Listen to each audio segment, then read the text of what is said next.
Media times news channel देखे आप सभी दर्शकों का बहुत बहुत स्वागत है। मैं हूं रमनदीप कौर। इस वक्त की बड़ी खबर आ रही है प्रयागराज से। क्या है पूरा मामला, देखने के लिए बने रहिए हमारे। प्रयागराज पुलिस कमिश्नरेट ने एक बड़ी साजिश का खुलासा किया है। बात की जाए तो जिसमें दलित समुदाय की नाबालिग लड़की को बहला फुसलाकर प्रयागराज से केरल ले जाया गया। उसका वहां धर्म परिवर्तन कर उसे आतंकी गतिविधियों में शामिल करने की तैयारी की जा रही थी। वहीं गंगानगर जोन के फूलपुर थाना क्षेत्र का ये सनसनीखेज मामला है। वहीं इस पूरे मामले में जहां पुलिस ने एक को गिरफ्तार करके जेल में भेज दिया है। और आइए दिखाते हैं आपको खास रिपोर्ट। प्रयागराज से दिल दहला देने वाली मामला सामने आया, जहां दलित समुदाय की एक नाबालिग बच्ची को बहला फुसलाकर केरल ले जाया गया और वहां उसे धर्म परिवर्तन के लिए मजबूर किया गया। आरोप है कि पीड़िता को पहले पैसों का लालच दिया गया, फिर प्रयागराज से दिल्ली और दिल्ली से ट्रेन के जरिए केरल भेजा गया, जहां कुछ संदिग्ध लोगों से मुलाकात कराई गई और जिहादी बनने के लिए मानसिक दबाव भी बनाया गया। धर्म परिवर्तन का दबाव, छेड़खानी और आतंक की दुनिया में धकेलने की साजिश, इन सब से घबराकर बच्ची किसी तरह केरल के एक रेलवे स्टेशन पहुंची, जहां उसकी हिम्मत से साजिश का भंडार पड़ोस के रहने वाली है और मैं कोटेदार की बेटी की शादी में गए थे 8 तारीख को। उसके बाद रक्षा मेरी सहेली ने चलो घूमने, बीच रास्ते में मुझे बताई इस्लाम अच्छा धर्म होता है और सब खराब। उसके बाद यहाँ फूलपुरा कैफ नाम के लड़का मिला, उसके फोन से वो बात की ताज मोहम्मद के पास। वो बोली मैं आ रहा हूँ। फिर उसके बाद कैफ ने स्टेशन पे छोड़ा। उसके बाद फिर मैं लोग टिकट कटाई। उसके बाद फिर ट्रेन में बैठी, मैं रो रही थी तो रक्षा बोली क्यों रो रही हो, रो मत, मैं जहाँ चल रही हूँ वहां पर इस्लाम शिक्षा दी जाती है और पैसा भी दिया जाता है। फिर ताज मोहम्मद से बीच बीच में बात करती गई। उसके बाद पूरा लोकेशन बताते गई। फिर दिल्ली से बिना टिकट के हम लोग केरला गए। केरला से उसके बाद एक घर में लग गई। मुस्लिम लड़के थे ढेर सारे और बड़ी बड़ी दाढ़ियां थी और मुझ जैसी दलित लड़कियों को धर्म परिवर्तन कराते थे और जिहाद की ट्रेनिंग देते थे। और जब ये सब मैं सुनी घबरा के हमारी लड़की 8 मई को दावत खाने गई थी कोटेदार की बिटिया के साथ शादी में और वहीं से गायब हो गई 10 बजे रात। हम हेर रहे थे कहाँ गई और दरस्ता के साथ फूलपुर पैदल आई थी और उसके बाद वहीं से गायब हो गई। यहाँ से इलाहाबाद एक लड़का ने पहुंचाया इलाहाबाद तक। उसके बाद इन्हें टिकट कटाया दरस्ता ने। उसके बाद ले गई दिल्ली पहुंच गई।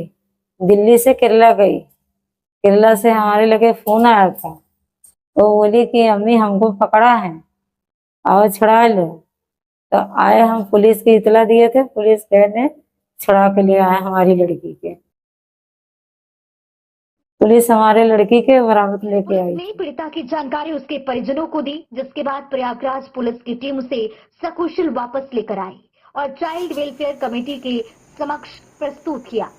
पुलिस जांच में बड़ा खुलासा हुआ है कि पकड़ी गई महिला एक ऐसे गिरोह से जुड़ी है जो गरीब और दलित लड़कियों को ब्रेन वॉश कर धर्मांतरण और आतंकी नेटवर्क से जोड़ने की साजिश रच रहा था। फूलपुर थाना क्षेत्र के इस मामले ने प्रदेश की सुरक्षा एजेंसियों को चौंकाना कर दिया और अब इस पूरे नेटवर्क की गहराई से जांच की जा रही है। दिनांक 28 जून को थाना फूलपुर पर ग्राम लिलहट निवासिनी श्रीमती गुड्डी देवी द्वारा एक तहरीर थाने पे दी गई, जिसमें उनके द्वारा सूचना दी गई कि दिनांक 8 मई को लिलहट की ही रहने वाली दरकशा बानो पुत्री मोहम्मद इस्माइल उम्र 19 वर्ष द्वारा पहला फुसाद कर व पैसों का प्रलोभन देकर उसकी 15 वर्षीय नाबालिग लड़की को धर्म परिवर्तन कराने के उद्देश्य से केरल ले जाया गया तथा इस संबंध में थाना फूलपुर पर सूचना देने पर अज्ञात नंबर से फोन करके गाली गलौज व जान से मारने की धमकी दी। इस सूचना पर सहायक पुलिस आयुक्त फूलपुर द्वारा पीड़िता के घर पर जाकर उससे वार्ता की गई तथा घटनाक्रम और घटनास्थल का निरीक्षण किया गया। पीड़िता के आवास पर सुरक्षार्थ पुलिस बल लगाया गया है।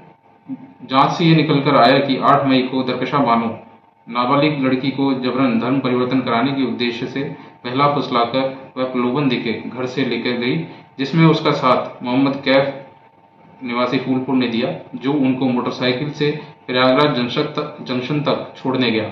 इस दौरान कैफ ने पीड़िता के साथ छेड़खानी की भी घटना की थी।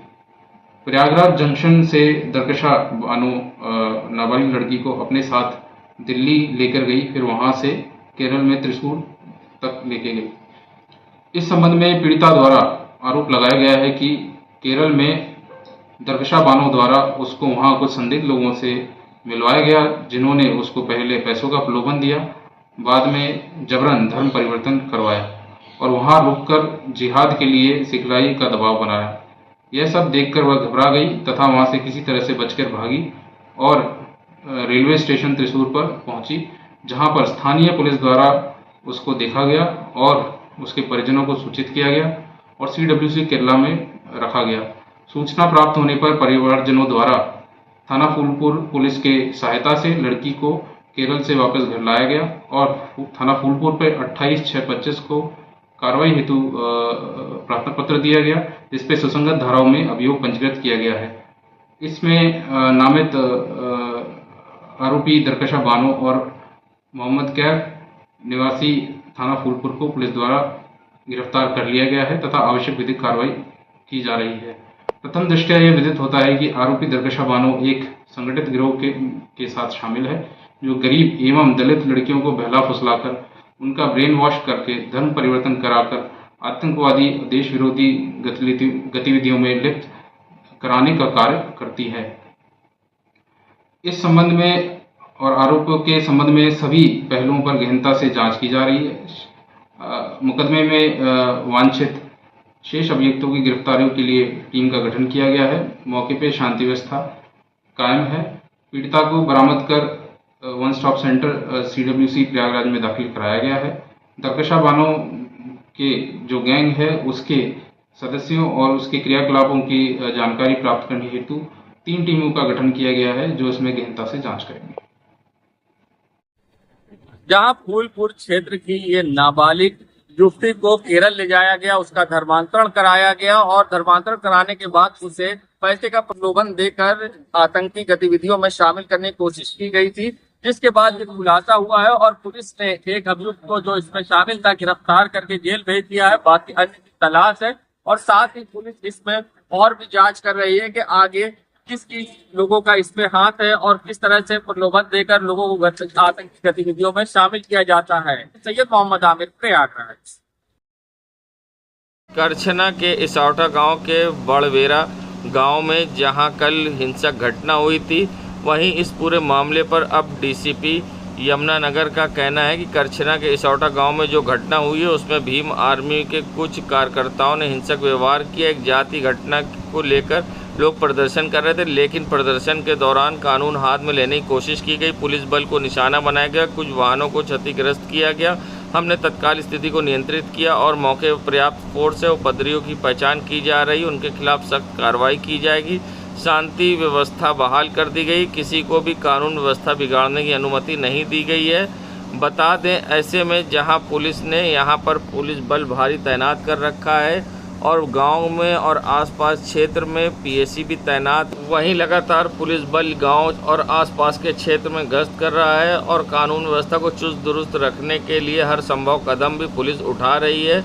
और ऐसे में अब यहाँ पर शांति व्यवस्था है और DCP यमुनानगर का क्या कुछ कहना है, आइए दिखाते हैं। अल्प समय में पूरी शांति व्यवस्था सुनिश्चित कर ली गई थी। उसके साथ साथ जो CCTV फोटो वीडियो इत्यादि के माध्यम से चिन्हीकरण की कार्रवाई जो की जा रही थी, उसमें करीब 50 से अधिक लोगों की गिरफ्तारियां की जा चुकी हैं। इसके अलावा और भी जो चिन्हित किए गए हैं उनकी गिरफ्तारियां सुनिश्चित की जा रही हैं। जो घटना स्थल है उसके आसपास पर्याप्त मात्रा में पुलिस बल, दंगा नियंत्रण उपकरण इत्यादि के साथ जो है वो व्यवस्थापित किया गया वहाँ पे।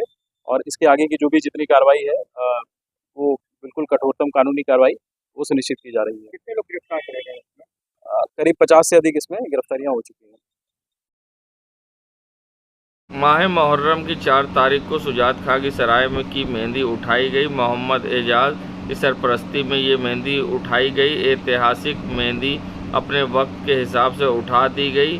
मेहंदी को बड़े ताजिए की तरह सजाया गया। या अली या हुसैन, हुसैन जिंदाबाद, इस्लाम जिंदाबाद के जोरदार नारे के साथ मेहंदी उठाई जाती है। गश्त करती हुई सुजात खां की सराय, सौदागर मस्जिद, शाहगंज सब्जी मंडी, लतीफ़ मार्केट, घड़ी सराय, नकाश कोना, शाहगंज, डफरिन अस्पताल, हुसैन के सौदाइयों ने मेहंदी को कंधे पर रख कर गश्त कराया। पूरे रास्ते या अली या हुसैन के नारे लगाते रहे जो ज़मीं आसमां दोनों में गूंज रहे थे। पूरी रात का मजमा जमा रहा, हर तरफ लंगर हो रहा था। मेहंदी के अकीदतमंद फूल चढ़ा रहे थे, बच्चों को बोसा करा रहे थे, मन्नतें और दुआएं मांगी जा रही थी। सेवई मंडी, कोतवाली, बजाजा पट्टी, सब्जी मंडी होते हुए अपने कदीमी इमाम बाड़े पर रखा गया। Mohammad Ejaz, Pandit Digambar Tripathi, Anees GMS, AM Ansari, advocate Munna ji, Taj भाई, चांद हाजी जी, छोटे बाबू, रऊफ़, मोहम्मद आमिर, अकरम, शगुन,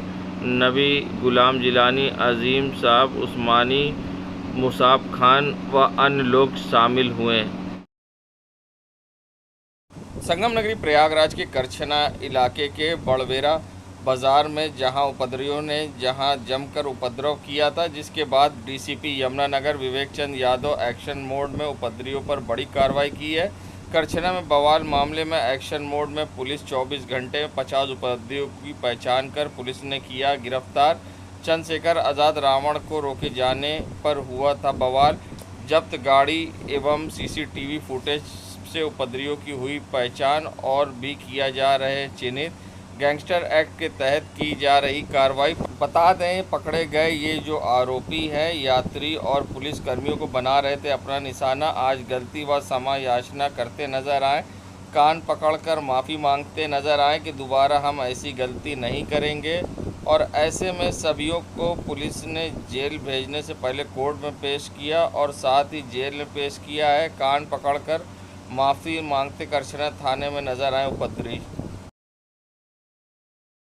संगम नगरी प्रयागराज के सिविल लाइन थाना क्षेत्र के सिविल लाइन्स कूपर रोड, तास्कन मार्ग, चौराहा, दृष्टि कोचिंग के सामने जहां चाइना टाउन मार्केट में दुकानदारों का आतंक वीडियो पे देख सकते हैं कि किस तरह से दुकानदार सड़कों पर दुकान लगाए हैं और साथ ही यहां पर जो दुकान लगी है उसके सामने किस तरह से यातायात नियमों की धज्जियां उड़ाकर गाड़ियां सड़क पर लगी हैं, जिससे कई बार जाम की स्थिति पैदा होती है और सड़क पर ही कुर्सी मेज़ लगाकर यहाँ पर रेस्टोरेंट बना दिया गया है और पूरी सड़क पर कब्जा कर लिया गया है। आखिर इन पर किनका संरक्षण प्राप्त है, ये अपने आप में एक बड़ा सवाल है। मगर सबसे बड़ी बात है, शहर के बिगड़े रईसजादे भी यहाँ पर खड़े रहते हैं और जिससे कि कई बार मारपीट होती है और अक्सर वीडियो भी वायरल होता है और देर रात तक यहाँ दुकान खुली रहती है और नियम कानून की धज्जियाँ उड़ती है। अब देखना होगा इन पर किस तरह की कार्रवाई होती है या फिर यहाँ के जो दुकानदार है खुलेआम इसी तरह से नियम कानून की धज्जियाँ उड़ाते हैं और फिर यहाँ पर जो माहौल होता है कानून व्यवस्था को चुनौती देने वाला, उस पर भी आपने कई बार वीडियो देखा है कि यहाँ पर मारपीट हुई है और वीडियो वायरल हुए हैं। अब देखना होगा इन पर किस तरह से सिविल लाइन पुलिस लगाम लगाती है।